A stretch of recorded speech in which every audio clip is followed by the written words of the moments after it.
Nagsumbong na naman sa akin yung friend ko. Tagilid na naman ako dyan. Ano bang sinumbong sa'yo? Di ba dati, nagsumbong siya sa akin na pinipilit mo siya? Oo. Pero ngayon, hindi ko na ginagawa yan sa kanya. Kasi kusa na siyang pumapayag. Hindi pinipilit. Ang problema, inaraw-araw mo na naman daw. Alam mo, yung friend mo, mana sa'yo. Palibhasa, dalawa yung bunganga. At bakit? Kasi, mali-mali yung kwento, tsaka nagsisinungaling. Paano mo nasabing nagsisinungaling? Eh, yung brief mo naiwan doon sa kama niya. Hindi yung sa akin. Kasi yung brief ko, butas-butas. Oo nga. Butas-butas nga daw yung brief na naiwan doon. Akin nga yun. Pero, hindi ko siya inaraw-araw. Itinatanggi mo pa? Nakitang-kita ka sa CCTV na inaraw-araw mo? Eh, anong oras ba na nakita mo doon sa CCTV? Sabi ng friend ko, pumupunta ka doon 7 p.m., 8 p.m., and 9 p.m. Hindi nagsisinungaling yan. Oh, sa gabi pala ako pumupunta eh. So, ginabi-gabi ko siya. Hindi ko siya inaraw-araw. Sinungaling siya. Yan ang sabi ko sa iyo eh. Huwag kang basta-basta maniniwala sa kanya. Ano bang meron sa kanya na wala sa akin? Magkaiba ba ang itsura sa kanya at sa akin? Pareho lang. Maliit lang kasi yun sa'yo. Bakit mo gustong-gusto mo paglaruan ng mga babae? Eh, di ba ikaw naman nagturo sa akin yan? Sabi mo pa nga, laruin mo munahan bago tuplok.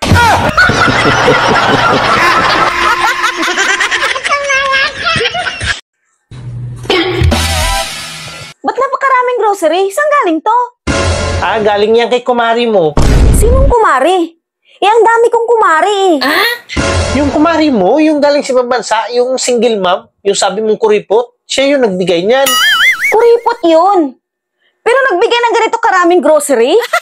Tapos may isang sakong bigas pa? Siguro may ginawa kang kalukuhan, ano? Ba't binigyan ka ng ganyang karaming grocery? Huwag na huwag kang magsinungaling. Malapit na kasi yung Pasko. Tapos wala tayong panghanda, kaya pinatos ko na yung alok niya. Anong alok ang tinutukoy mo? Kasi sabi niya, kung makailang bayo ako, yun din yung ibibigay niyang grocery sa akin. Bakit ilang bayo ba? Di ko alam, pero bilangin mo na lang yung grocery. 1, 2, 3, 4, 5, 6, 7, 8, 9. 30? Ibig sabihin, 30 bayo? Meron pang queso de bula, oh. May spaghetti pa, may sasakong bigas pa. Kulang yung sa'yo. Asar naman. Buti ka pa binigyan. Bakit? Kasi si kumpare mo. Bakit? Ano ba nangyari kay kumpare?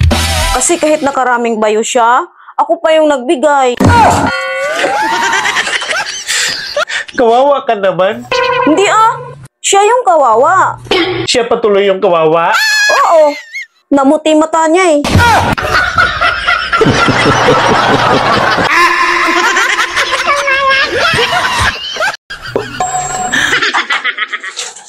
Oh, ba't ang dami mong grocery?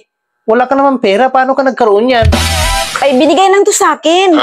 Alam mo, pinahipo ko lang sila. Biro mo, binigyan ka agad ako ng maraming grocery. Hulo, okay yan. Bukas, punta ka roon, magpaipo ka ulit para marami tayong grocery. Hindi daw pwede sunod-sunod. Kailangan, every other day lang. Eh, ganun ba? Eh, yung 3 sakong bigas, sa hipo rin ba yan nakukuha? Ay, hindi na daw kaya sa hipo yan. Kasi 3 sakong bigas na daw yan eh. Eh, kung ganun, paano mo pala nakuha yung 3 sako? Alam mo, 3 sako na daw yan. Hindi na daw kaya ng hipo-hipo yan. Eh, ano pala? Sundot na.